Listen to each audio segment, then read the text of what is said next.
ई नाम पोर्टल पर पहले से ही 2.71 करोड़ मीट्रिक टन का व्यापार हो चुका है, जिसकी कीमत 73,666 करोड़ रुपये से अधिक है। इसके अलावा देश की जिन 585 मंडियों को ई नाम में शामिल किया गया है, उनमें 186 में ऑनलाइन बोलियां शुरू हो चुकी हैं। उत्तर प्रदेश में सबसे ज़्यादा 100 मंडियां ई नाम का हिस्सा बनी हैं, जिनमें से 48 में ऑनलाइन बोलियां लग रही हैं।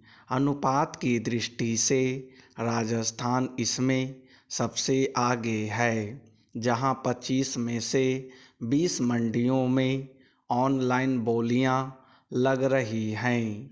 देश की स्थापित कृषि विपणन व्यवस्था में परंपरागत रूप से किसान अपनी अधिशेष उपज को बहुत कम कीमत पर गांव के साहूकारों और व्यापारियों को बेचते हैं, जो या तो स्वतंत्र रूप से खरीद करते हैं या निकट की मंडी के किसी बड़े व्यापारी के एजेंट के रूप में कार्य करते हैं।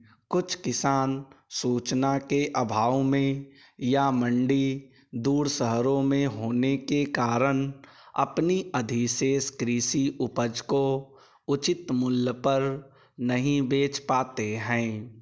एक अन्य माध्यम सहकारी विपणन समितियां हैं, जहां किसान बेहतर मूल्य के लिए सामूहिक सौदेबाजी का लाभ उठाकर अपने उत्पादन को सामूहिक रूप से बेचते हैं, लेकिन इन समितियों की देश में व्यापक पहुंच नहीं है।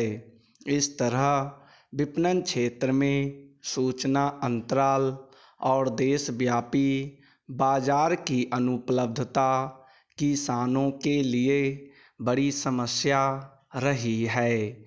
वैसे तो देश के कृषि विपणन में व्याप्त समस्याओं के समाधान हेतु वर्ष 2003 में एक मॉडल कानून कृषि उत्पाद बाजार समिति APMC अधिनियम बनाया गया था, जिसमें अनुबंध कृषि उपज की सीधी बिक्री, विशेष बाजारों की स्थापना, निजी व्यक्तियों, किसानों और उपभोक्ताओं को स्थापित APMC बाजार में अपना बाजार स्थापित करने की स्वीकृति, अधिसूचित क्षेत्र में आने वाली उपज पर एक जगह बाजार शुल्क लगाना और APMC राजस्व से बाजार का बुनियादी ढांचा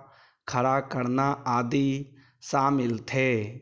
लेकिन कृषि राज्य सूची का विषय होने की वजह से यह कानून भी राज्यों के अधिकार में है। इस कानून का उद्देश्य तो किसानों को अपने उत्पाद बेचने की सुविधा प्रदान करना था, लेकिन एक निश्चित मंडी द्वारा अनाज बेचने की बाध्यता से व्यापारियों पर मनमर्जी से कीमत तय करने और किसानों का शोषण करने की प्रवृत्ति हावी रही है। इसके मद्देनज़र इस कानून में बदलाव के लिए केंद्र सरकार ने कई बार राज्यों से अपील की, लेकिन इसमें कोई खास प्रगति नहीं हुई।